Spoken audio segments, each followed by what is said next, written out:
నమస్తే, welcome to BRK Sanmargam with Padma.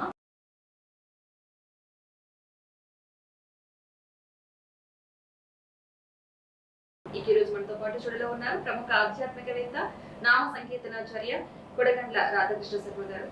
వారిని అడిగి మరిన్ని విషయాలు తెలుసుకుందాం. నమస్కారం గురువు. నమస్తే గురువు గారు, ఆషాఢ మాసం, అసలు ఆషాఢ మాసం యొక్క ప్రత్యేకత ఏంటి? ఆ రోజు ఏం చేస్తే మంచిది? శ్రీ గురుభ్యో నమః. శ్రీ గణేశాయ నమః. మనకు సంవత్సరానికి 12 మాసములు, చైత్రం నుండి ఆరంభమై ఫాల్గుణ మాసం వరకు 12 మాసాలు. ఇందులో చైత్రం, వైశాఖం, జ్యేష్టం, ఆషాఢం, 4వ మాసము ఆషాఢ మాసం అంటాం. ముఖ్యంగా శుభకార్యాలు ఆరంభమై మాఘమాసం నుండి ఆరంభమవుతాయి. దాన్నే మఘాది పంచకము లేదా మాఘాది పంచకము అంటారు. ఎందుకంటే అందరు కూడా ఎదురు చూస్తుంటారు మాఘమాసం ఎప్పుడు వస్తుందని. మాఘము, ఫాల్గుణము, చైత్రము, వైశాఖము, జ్యేష్టం, వీటిని 5 మాఘాది పంచకం అంటారు. అంటే 5 మాసములు శుభకార్యాలన్నీ ఉంటాయి. ఈ 5 మాసాల తర్వాత వచ్చేటువంటిది ఆషాఢ మాసం. కానీ ఒక కొత్త సంవత్సరం ఉగాది నుండి ఆరంభమై వచ్చేటువంటి దానికి 4వ మాసంలో వచ్చేటువంటిది ఆషాఢ మాసం. దీన్ని మన ప్రాంతంలో ముఖ్యంగా దీన్ని శూన్యమాసము అని అంటారు. శూన్యమాసం అంటే ఏంటంటే ఈ సమయంలో శుభకార్యాలు చేయకూడదనేటువంటి భావం.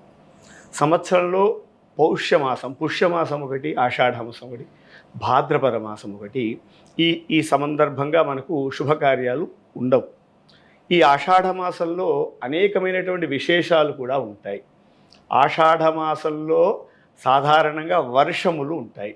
ఇది గ్రీష్మ ఋతువుతో ఆల్రెడీ మనకు ముందున్నటువంటి మాసము వెళ్ళిపోగానే వచ్చినటువంటి ఆషాఢంలో మనకు జ్యేష్టము, ఆషాఢము 2 కూడా గ్రీష్మ ఋతువులో ఉంటాయి.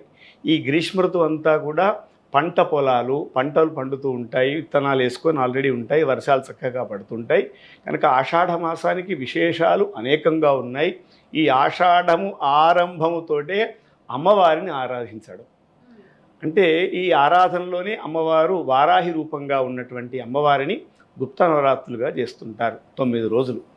ఆ తర్వాత దీంట్లోనే విశేషంగా 2వ రోజు నుండే జగన్నాథస్వామి వారి యొక్క ఉత్సవాలు జరుగుతుంటాయి. పూరి క్షేత్రంలో మహావిష్ణువు కృష్ణ రూపంగా జగన్నాథుడుగా ఉన్నటువంటి ఆ బలభద్రుడు సుభద్రతో ఉన్నటువంటి ఆ స్వామిని ఈ 2వ రోజు అంటే విధియ, దాని విధియ అంటారు. విధియ నుండి ఉత్సవాలన్నీ ఆరంభమవుతాయి. స్వామివారి ఊరేగింపు, ఆ విశేషాలన్నీ జరుగుతుంటాయి. అంతేకాకుండా ఆషాఢ మాసంలోనే వచ్చేటువంటివి తెలంగాణలో ముఖ్యంగా బోనాలు. ఈ బోనాలు అనేటువంటివి కూడా చాలా ముఖ్యంగా తెలంగాణలో ప్రాధాన్యత, మిగతా చోట్ల లేవని కాదు. కానీ తెలంగాణలో విశేషంగా జరిగేటువంటి ఉత్సవం బోనాల పండగ. అంతేకాకుండా ఆషాఢ మాసంలో స్త్రీలకు ముఖ్యమైనటువంటి రోజు అని చెప్తారు. ఎందుకంటే ఈ మాసంలో ఆడవాళ్ళందరూ కూడా చక్కగా గోరింటాకు పెట్టుకొని ఉంటారు. ఇంకా అనేకమైనటువంటి విశేష వ్రతములు కూడా ఉంటాయి.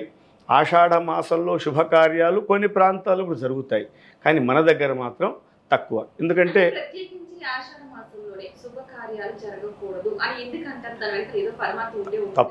తప్పకుండా అదే విషయం.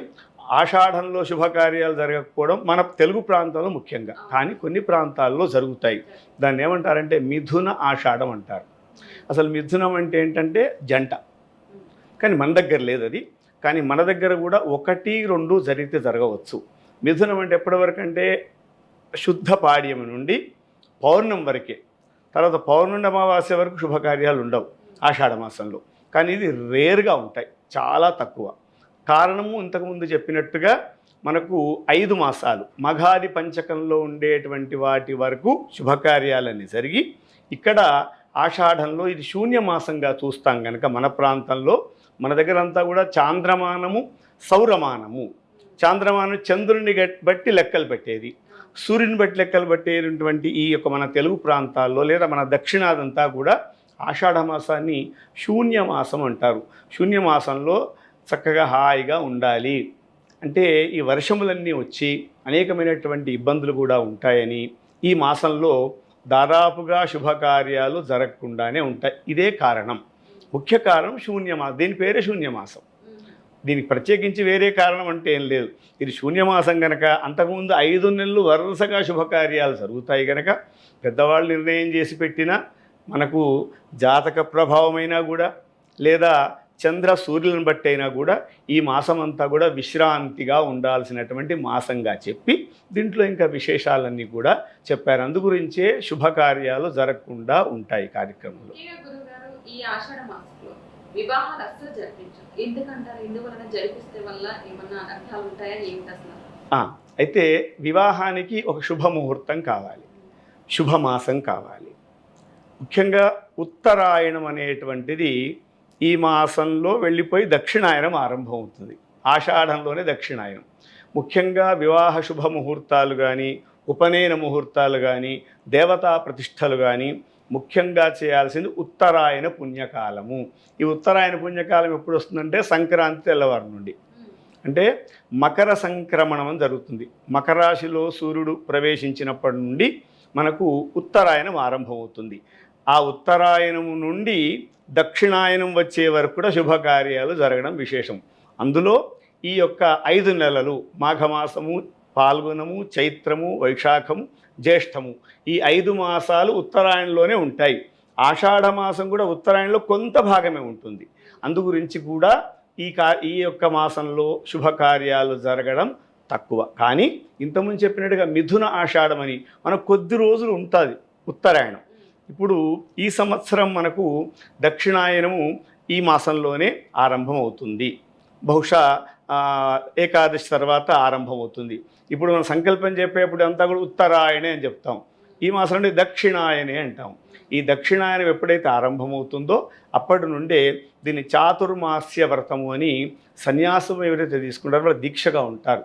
ఈ 4 నెలలు కూడా ఏవైతే పురుగులన్నీ తిరుగుతుంటాయి వాటిని సంహారం చేయకుండా, అంటే కాళ్ళతో నడవడం తొక్కుతుంటాము కనుక ఈ మాసం అంతా కూడా ఇంట్లోనే ఉండి దీక్షగా ఉండడము లేదా ఉపాసన చేసుకోవడము లేదా వ్రతాలు చేసుకోవడము అమ్మవారిని సేవించడము ప్రధానంగా చెప్పబడ్డాయి. కనుక ఈ ఆషాఢ మాసం అనేది శూన్యమాసం అని చెప్పడం ద్వారా ఈ మాసంలో శుభకార్యాలు చేయడం నష్టమవుతుందా కాదా అంటే ఎక్కడైనా ప్రాంతంలో కొన్ని ప్రాంతంలో మిథునాషాఢంగా చేశారు, కానీ మన దగ్గర ఆచారం లేదు కనుక మనం చేయడం తక్కువ.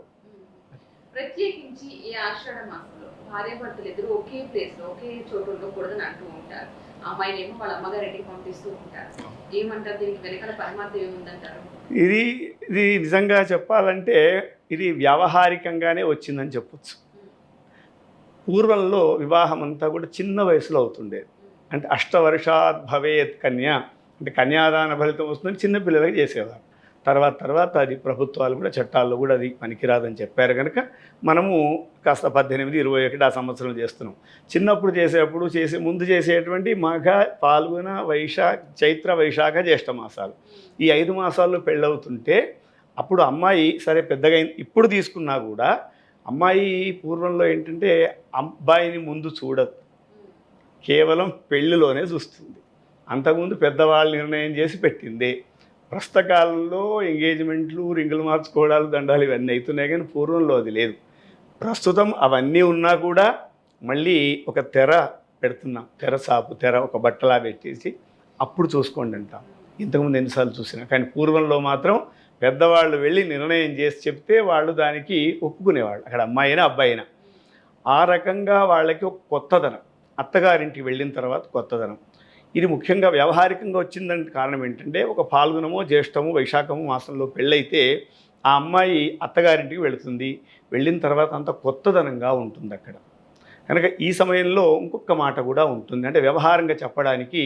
అప్పటికే ఒకవేళ అమ్మాయి పెద్దగా అయిన కాపురం, చిన్నప్పుడు పెళ్లి చేసినా కాపురాన్ని వెళ్ళిన తర్వాత ఒకవేళ అమ్మాయికి ఏదైనా కూడా తనకు ఒక గర్భం వచ్చినట్లయితే తల్లిగారింట్లో సుఖంగా ఉంటుంది కొంత, ఎంతైనా కూడా.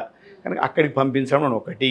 తర్వాత కొత్తదనం ఉంటుందేమో, రాగానే పెళ్ళై రాగానే ఇక్కడికి వచ్చేసింది, కొంత మనం అక్కడికి పంపిద్దామనే ఉద్దేశం చేత అత్తగారిని కోడలు చూడకూడదని, కోడల్ని అత్తగారు చూడకూడదని ఇది ఒక మినహాయింపుగా పెట్టినటువంటి యొక్క సాంప్రదాయము, అది ఆచారంగా వచ్చింది. ముఖ్యంగా దీనికి చెప్పాల్సింది ఏంటంటే కొంచెం బెరుకుదనం, భయం అనేటువంటిది పోవాలి.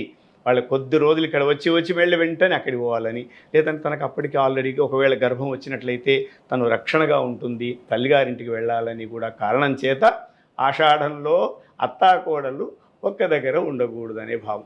ఎందుకు ఒక్క దగ్గర, అది కూడా ఎందుకు చెప్పారంటే ఇది మొదటి సంవత్సరంకే చెప్పారు, మళ్ళీ 2వ సంవత్సరం 3వ సంవత్సరం చెప్పలేదంటే అర్థమైపోయింది.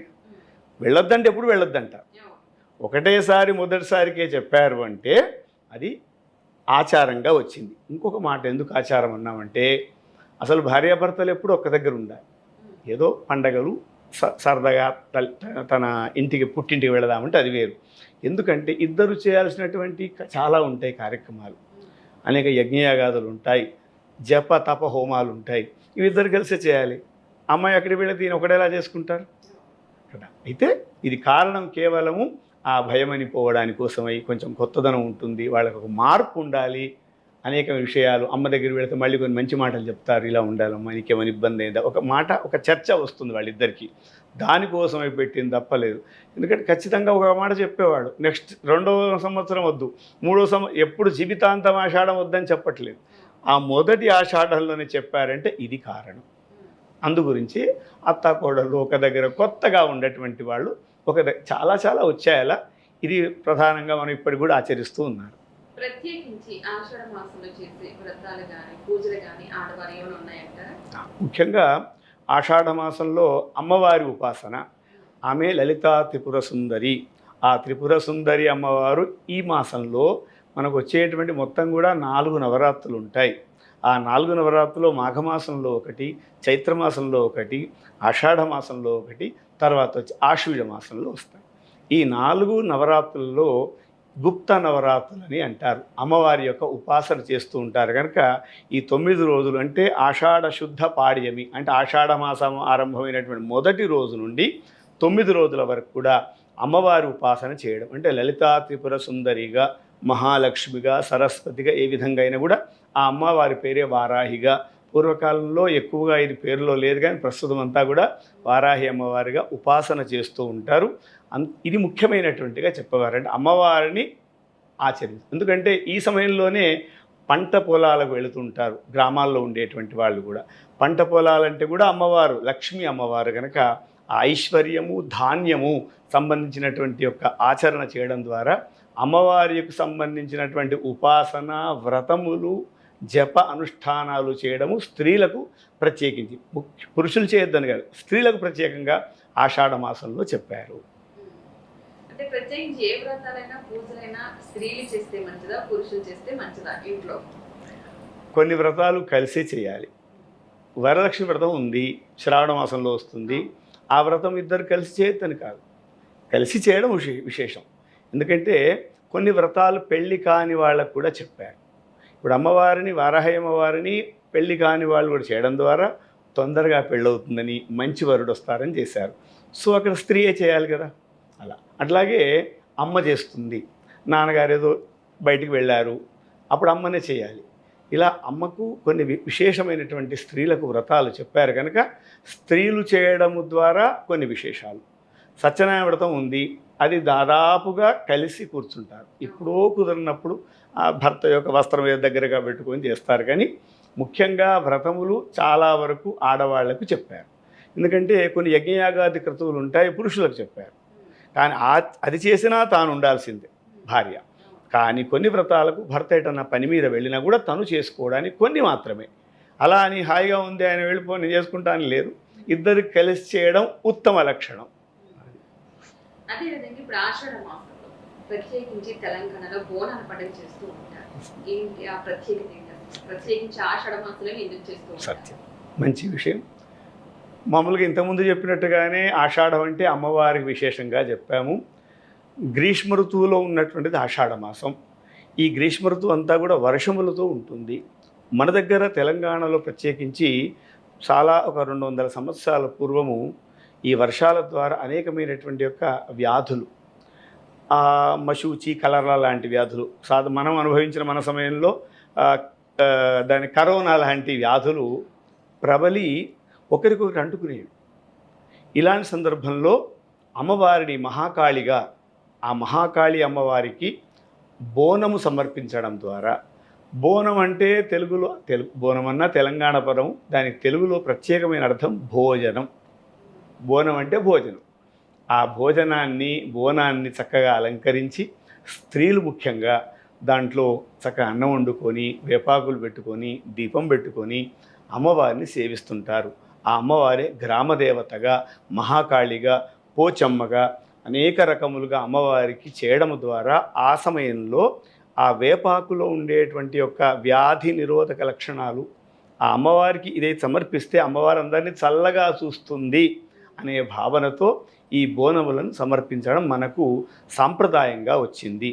భోజనం సమర్పించడం అనేది అనేక ప్రాంతాల్లో కూడా ఉంటుంది, కానీ ప్రత్యేకించి తెలంగాణకు ఇది ఒక వరం.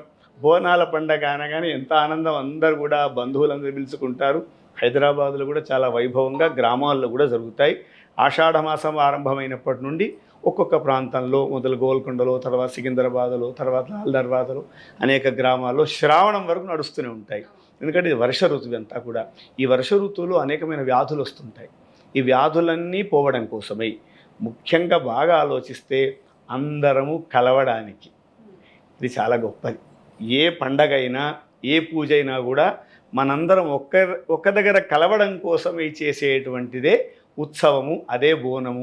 ఆ బోనముల ద్వారా అమ్మవారికి సమర్పించడం ద్వారా అమ్మవారు మనది చల్లగా చూస్తుంది అనేటువంటి భావనతో మన పెద్దవాళ్ళు పెట్టారు. ఇది అంతకు పూర్వం ఉందా లేదా మనకేం తెలియదు, కానీ మన దగ్గర ముఖ్యంగా 200 సంవత్సరాల నుండి ఇది ఆచరణలో ఉందని, అంతకుముందు కూడా చేశారని పెద్దవాళ్ళు చెప్తుంటారు.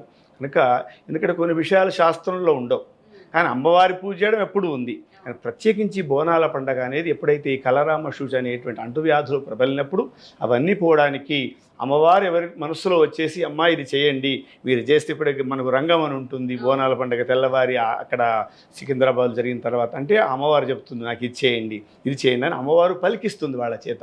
అటువంటిదే బోనాల పండగ అని మనకు ప్రాశస్త్యంగా, మనకు చాలా ఉత్సవం వైభవంగా సాగుతుంది. గురువుగారు ప్రత్యేకించి ఆషాఢ మాసంలో శాకంబరి అమ్మవారిని పూజ చేస్తూ ఉంటారు. విశిష్టత ఏంటి అసలు?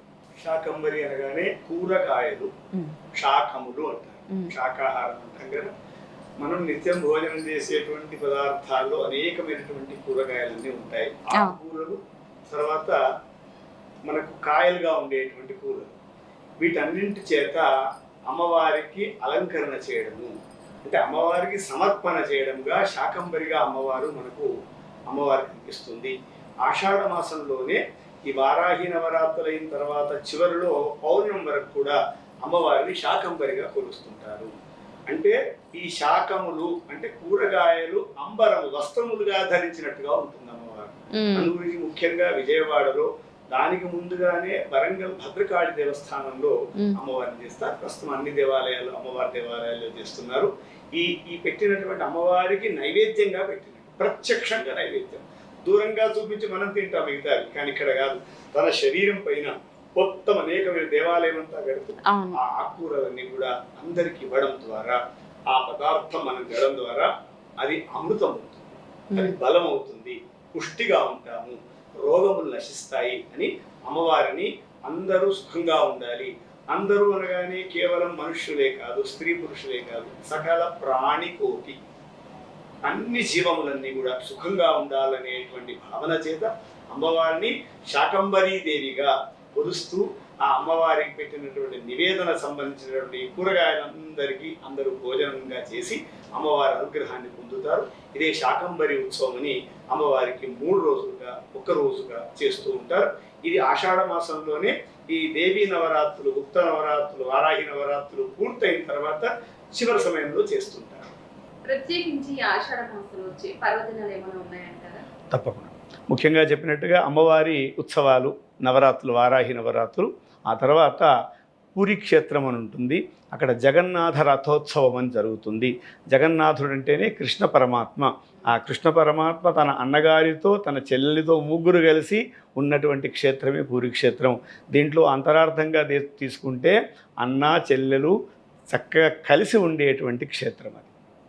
పూరి క్షేత్రం అంటేనే అక్కడ ఆ స్వామి ఉంటాడు కృష్ణుడు జగన్నాథుడిగా, తర్వాత ఆ స్వామి అన్న చెల్లెలు సుభద్ర బలభద్రుడిగా ఉన్నటువంటి ఆ క్షేత్రం. అక్కడ ఉత్సవాలు అద్భుతంగా జరుగుతాయి, రథయాత్ర జరుగుతుంది చాలా వైభవం. అది ఆషాఢమాస ఆరంభమైన 2వ రోజు నుండే ఆరంభమవుతుంది. తర్వాత బోనాల పండగ, ఇంకొక పండగ దక్షిణాయనము. ఒక అయనము అంటే 6 నెలలకు వచ్చేది ఒక అయనం. మామూలుగా మనకు సంక్రాంతి తెల్లవారి నుండి వచ్చేటువంటిది ఇప్పటి వరకు ఉన్నటువంటిదంతా కూడా ఉత్తరాయణము, ఉత్తరాయణ పుణ్యకాలము అంటారు. ఈ ఉత్తరాయణం ఎప్పుడైతే అవి వెళ్ళిపోతుంది దక్షిణాయనం అవుతుంది. దక్షిణాయనంలోనే ఈ ఆషాఢమాసము, తర్వాత శ్రావణము, భాద్రపదము, కార్తీకము, మార్గశిరము, పుష్యమాసం, ఈ 6 మాసాలు ఈ దక్షిణాయనంలో ఉంటాయి. ఈ దక్షిణాయనం ఆరంభం అవ్వడం కూడా ఒక పుణ్యకాలం. ఏదైతే ఆరంభం అది పుణ్యకాలం అవుతుంది. ఆ పుణ్యకాలంలో తీర్థస్నానము, ఏదైనా నది దగ్గర వెళ్ళి స్నానం చేయడము, దేవతా సందర్శనం చేయడం ద్వారా, జప అనుష్ఠానములు చేసుకోవడం ద్వారా మనకు సిద్ధి కలుగుతుంది. మనం అనుకున్నటువంటి పనులు అవుతాయని పెద్దవాళ్ళు చెప్పారు. అదొక పండగ. ఆ తర్వాత ఈ మాసంలోనే మనకు పౌర్ణిమ అని వస్తుంది, గురు పౌర్ణిమ. ఆషాఢ శుద్ధ పౌర్ణిమ, అది గురు పౌర్ణిమ.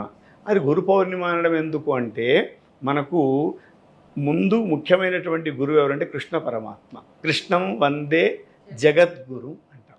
అసలు జగద్గురు ఎవరంటే కృష్ణ పరమాత్మ. ఆ తర్వాత వ్యాస మహర్షి, ఆ తర్వాత ఆదిశంకరుడు, తర్వాత ఆదిశంకరులు వచ్చేటువంటి పరంపరలో అంతా కూడా మనం జగద్గురు అని చెప్పుకుంటాం. అంటే గురు పౌర్ణిమ అని అందు గురించి వచ్చింది. ఎందు గురించి ముఖ్యంగా అంటే వ్యాస పరమాత్మ, వ్యాస భగవానుడి యొక్క పుట్టినరోజు. వ్యాసుడు పుట్టినటువంటి రోజు గురు పౌర్ణిమ.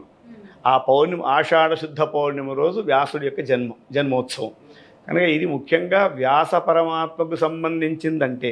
ఇక్కడ వ్యాసాయ విష్ణు రూపాయ వ్యాసరూపాయ విష్ణవే నమో వై బ్రహ్మనిధయే వాసిష్ఠాయ నమో నమః. అంటే వ్యాసుడంటే సాక్షాత్తు విష్ణుమూర్తి స్వరూపము. ఒక బుద్ధిని కలిగించడానికి, ఒక మంచి సన్మార్గము చేయడానికి, మన కార్యక్రమం పేరు కూడా సన్మార్గమే కనుక ఒక మంచి మార్గంలో మనల్ని పెట్టడానికి వ్యాస భగవానుడు విష్ణు రూపం నుండి వచ్చినటువంటి ఆయన కనుక ఆయన పుట్టినరోజు గురు పౌర్ణిమ. కానీ ప్రస్తుతం గురు పౌర్ణిమను వ్యాస భగవాన్ని మర్చిపోతున్నాం, మిగతా వాళ్ళందరికీ చేస్తున్నాం. ఆ రోజు మన గురువుగారి, మన చదువు చెప్పినటువంటి గురువుగారు పూజించుకోవడం, వాళ్ళకి నమస్కారం చేసుకోవడం, వాళ్ళ స్మరణ చేసుకోవడం, వాళ్ళ ఇంటికి వెళ్ళి దండం పెట్టుకోవడం, ముందు అమ్మకు నాన్నకు, మన ఇంట్లో ఉండే గురువులు వాళ్ళకు, ఎందుకంటే వీళ్ళు ఉన్నారు జీవించి లేని వాళ్ళకి ఫోటోకు ఎక్కడో దండం పెట్టుకుంటాం, మంచి విషయం. కానీ వ్యాస పౌర్ణిమను గురు పౌర్ణిమను తీసుకెళ్ళి వేరే వాళ్ళకి కలుపుతున్నాం. ఇది దుఃఖమైనటువంటి విషయం. కానీ తెలుసుకొని ఉంటే సరే, ఎవరికన్నా పెట్టుకున్నా సరే మా గురువునా సంతోషం. కానీ అసలు ఎందుకు వచ్చింది అంటే అది ముఖ్యంగా వ్యాస భగవానుడి యొక్క జన్మోత్సవం కనుక అది గురు పౌర్ణిమగా చెప్పబడ్డటువంటి వారికి సంబంధించిందే. మిగతా వాళ్ళని మనం అందరికీ అన్వయం చేసుకుంటున్నాం, తప్పేం లేదు. మాకు చదువు చెప్పారండి మా గురువుగారు, గొప్ప, చాలా గొప్ప విషయం. కానీ అసలు ముఖ్యమైన విషయం మర్చిపోవడం కష్టం కనుక అది వ్యాస పౌర్ణిమ అంటేనే గురు పౌర్ణిమ అంటేనే వ్యాస పౌర్ణిమ, వ్యాస పౌర్ణిమ అంటే గురు పౌర్ణిమ. ఇది మనకు ఆషాఢ శుద్ధ పౌర్ణిమ రోజు వచ్చేటువంటి శుభమైనటువంటి రోజు. ఈ నెలంతా కూడా గొప్పదే, ఈ నెల కాదు ప్రతిరోజు గొప్పదే. కానీ దాంట్లో కొన్ని విశేషాలు తెలుసుకోవడం అనే విశేషం కనుక ఈ ఆషాఢ మాసంలో అమ్మవారి నవరాత్రులు, తర్వాత జగన్నాథ ఉత్సవాలు, బోనాల పండగ, దక్షిణాయన పుణ్యకాలము, తర్వాత వ్యాస పౌర్ణిమ, ఇదే గురు పౌర్ణిమ. ఇవి ముఖ్యమైనటువంటి పండగలు ఈ నెలలో వచ్చేటువంటివి. ప్రత్యేకించి ఈ ఆషాఢ మాసంలో రైతులకు ఏ విధమైన లాభం ఉంటుంది అసలు? తప్పకుండా ఈ మొత్తం వర్షాలు పడేటువంటి రోజులు ఇవన్నీ కూడా. ఆల్రెడీ మృగశిరాకారత నుండే పంటలన్నీ వేసుకుంటారు. ఒక్కోసారి కాలం అప్పుడప్పుడు అకాలం అవుతుంది, సువృష్టి రాకుండా వృష్టి అతివృష్టి అవుతుంది, అనావృష్టి అవుతుంది. రైతు మొత్తం జగత్తుకు తను నడిపించేవాడు. రైతే రాజు అనే ఒక పదం ఉంటుంది కనుక జై జవాన్ జై కిసాన్ అంటారు. ఎందుకంటే ఆయన మొత్తం జవాన్ ఏమో మొత్తం దేశాన్నంతా చుట్టూ కూడా బోర్డర్ ఫోర్స్గా ఉండి రక్షిస్తుంటే, ఈ రైతు ఇక్కడ తన క్షేత్రంలో తను ఉన్నటువంటి గ్రామంలో భూమిని తాను నాగలితో దున్ని పంటలు పండించి కడుపు నింపుతున్నాడు. ఆయన దేశ రక్షణ, ఈయన కడుపు నింపుతున్నాడు. ఈ మాసంలోనే ఈ యొక్క ఆషాఢం అంతకుముందు నుంచి ఆరంభమవుతాయి. పంటలు చక్కగా అప్పుడప్పుడే ఆరంభమై మొత్తం వాతావరణం అంతా కూడా ఆనందంగా ఉంటుంది. ఈ సమయంలోనే మంచి వర్షాలు పడితే రైతు ఆనందంగా ఉంటాడు. సరిగా వర్షాలు సమయానికి రాకుండా ఉన్నా, ఎక్కువ వర్షాలు పడ్డా కూడా బాధతో ఉంటాడు కనుక ఆ రైతు బాధగా ఉండొద్దని మనందరం కూడా ప్రార్థన చేస్తూ ఉండాలి. అలాంటి సమయంలోనే ఈ వ్రతాలు అందు గురించే. ఈ అమ్మవారు ఉపాసన చేసినా, బోనాలు చేసినా కూడా, గురువుని ఆరాధన చేసినా అక్కడ కృష్ణ పరమాత్మను ఆరాధన చేసిన సువృష్టి రావాలి, మంచి వృష్టి వచ్చేస్తే రైతు చక్కటి పంటలు పండుతాయి. ఆ పంటల్లో కూడా మంచి బలం ఉంటుంది, వచ్చినటువంటి ధాన్యంలో కూడా. అందుగురించి రైతుకు ముఖ్యమైనటువంటి యొక్క కాలం ఇదంతా కూడా. వర్షాలు వస్తే తను నీళ్లను జాగ్రత్తగా కాపాడుకుంటూ ఏ ఏ పొలములకు ఎలా పంపించాలని తను జాగ్రత్తగా చూసుకుంటాడు. అందుగురించి రైతులకు సంబంధించిన కూడా ఇది మంచి గొప్ప రోజు. ఎందుకంటే తను బోనాల పండుగ కూడా తాను ఆనందపడుతూ చేసుకుంటాడు, మాకు మంచి పంటలు పండాలి, మంచి వర్షాలు రావాలని కూడా. ఇది రైతులకు కూడా ముఖ్యమైనటువంటి మాసం. ప్రత్యేకించి గురువు గారు, ఈ ఆషాఢ మాసంలో ఆడపిల్లలు గోరింటాకు పెట్టుకుంటూ ఉంటారు. ఏం పెట్టుకోవాలా, పెట్టుకోవాలా, శాస్త్రం ప్రకారం ఏం చెప్తారు? మామూలుగా గోరింటాకు లక్షణము ఎర్రగా పండుతుంది, అది చూడగానే ఆనందం ఉంటుంది. గోరింటాకుకు వ్యాధి నిరోధక లక్షణాలు చాలా ఉంటాయి. అటు ఆయుర్వేదంగా చూసినా వైదికంగా చూసినా కూడా. ముఖ్యంగా స్త్రీలు వర్షాకాలం ఆరంభమైనప్పటి నుండి ఇంట్లో ఎక్కువగా తడి ఉంటుంది. తను పని చేయడం ద్వారా కూడా బయట వెళ్ళినా తడిచిపోయినప్పుడు ఈ సమయంలో స్త్రీలకు కానీ పురుషులకు కానీ ఎవరికైనా కూడా, ముఖ్యంగా స్త్రీలకు ఇంట్లో పని ఎక్కువగా చేస్తారు. ఉద్యోగాన్ని బయటకు వెళ్ళిన మళ్ళీ వచ్చి తనే పని చేసుకుంటుంది. మగవాళ్ళు చేయాలంటే చేస్తారు, చాలా తక్కువ, కొంచెం జగన్ అలసిపోతారు. స్త్రీకి భగవంతుడు పెట్టినటువంటి వరం అది. క్షమాగుణము, సహన గుణము, ఓపిక పెట్టారు కనుక. అలా ఉండరు కదా కొందరు, అంటే రేర్ అది. ముఖ్యమైనది ఎక్కువ తీసుకోవాలి. ఎక్కువ కోపంగా ఉంటారంటే చాలా తక్కువగా ఉంటారు. ఉన్నా కూడా మళ్ళీ వెంటనే సెట్ అయిపోతారు. ఎందుకంటే అమ్మ కదా, అమ్మ అంటే దయగలిగింది అంటారు. ఆ స్త్రీకి ఆ శరీరంలో ఉండేటువంటి యొక్క లక్షణముల ద్వారా ఈ తడి అంతా ఉండి, ఈ వర్షముల ద్వారా బట్టలు ఇవన్నీతోటి తనకు తెలియకుండానే ఈ నఖములు గోర్ల ద్వారా లోపలికి కూడా తెలియకుండా కొన్ని క్రిమికీటకాలు సన్నవి అమీబా లాంటి చాలా సూక్ష్మమైనటువంటి కూడా వెళ్ళిపోతాయి. తద్వారా ఈ సమయంలో గోరింటాకు పెట్టుకోవడం ద్వారా ఇవన్నీ కూడా నశిస్తాయి. ఎందుకంటే గోరింటాకు అటువంటి లక్షణం ఉంది. ఆ గోరింటాకు ద్వారా అది ముఖ్యమైన లక్షణం. తర్వాత చూడడానికి చాలా బాగుంటుంది. గోరింటాకు గోర్లకు ఇవన్నీ పెట్టుకుంటే ఆడవాళ్లకు బాగా ఉంటుంది. తర్వాత ఈ సమయంలోనే ఆడవాళ్ళు ఎక్కువగా, అంటే కొత్తగా పెళ్ళైన వాళ్ళు అమ్మగారింటికి వెళ్తారు, తల్లిగారింటికి వెళ్తారు. అక్కడ కూడా ఇంట్లో కూర్చొని అందరూ కలిసి పెట్టుకుంటారు. గోరింటాకు ముఖ్య లక్షణం ఏంటంటే వ్యాధి నిరోధకంగా ఉండే పని చేస్తుందని. ఆ స్త్రీలకు వ్యాధులు రాకుండా ఎక్కడైతే ఇక్కడ పెడతామో తెలియకుండా లోపలి శరీరం అంతా కూడా దాని లక్షణము వెళ్ళి వాళ్లకు ఆరోగ్యప్రదాయనిగా ఉంటుంది. అట్లాగే గోరింటాకు అంటే కూడా అమ్మవారి స్వరూపంగా కూడా గోరింటాకును పెట్టుకుంటారని మన పెద్దవాళ్ళు పూర్వం నుండి కూడా ఈ గోరింటాకు పెట్టుకోవడం ఆచారంగా వచ్చింది. జగదంబ మాతకీ జై. ముజ్జగంబుల గన్న మాయమ్మ దేవాదిదేవి మంగళంబులు గొనగరావమ్మ. ముజ్జగంబుల గన్న మాయమ్మ దేవాదిదేవి మంగళంబులు గొనగరావమ్మ. ముమ్మూర్తుల శక్తి నీవే, ముగ్గురమ్మల మూలమీవే. ముమ్మూర్తుల శక్తి నీవే, ముగ్గురమ్మల మూలమీవే. ముదితలకు మాంగళ్య రక్షణ చేసి మురిసెడు తల్లి నీవే. ముజ్జగంబుల గన్న మాయమ్మ దేవాదిదేవి మంగళంబులు గొనగరావమ్మ. వారణాసి విశాలాక్షివి శ్రీ విశ్వనాథుని వామభాగమునందు వెలుగుదువే. వారణాసి విశాలాక్షివి శ్రీ విశ్వనాథుని వామభాగమునందు వెలుగుదువే. ఘోర కల్మషహారిణి కాంచీ విహారీ కామాక్షి భారకర సంసార బాధోత్తారిణి పద్మాక్షి దేవి. ముజ్జగంబుల గన్న మాయమ్మ దేవాదిదేవి మంగళంబులు గొనగరావమ్మ. ముమ్మూర్తుల శక్తి నీవే, ముగ్గురమ్మల మూలమీవే. ముమ్మూర్తుల శక్తి నీవే, ముగ్గురమ్మల మూలమీవే. ముదితలకు మాంగళ్య రక్షణ చేసి మురిసెడు తల్లి నీవే. ముజ్జగంబుల గన్న మాయమ్మ దేవాదిదేవి మంగళంబులు గొనగరావమ్మ. మంగళంబులు గొనగరావమ్మ దేవాదిదేవి ముజ్జగంబుల గన్న మాయమ్మ. జగదంబ మాతకీ జై. ఆషాఢ మాసం గురించి ఎంత ఎంతో గొప్పగా వివరించారు. ధన్యవాదాలు. నమస్కారం.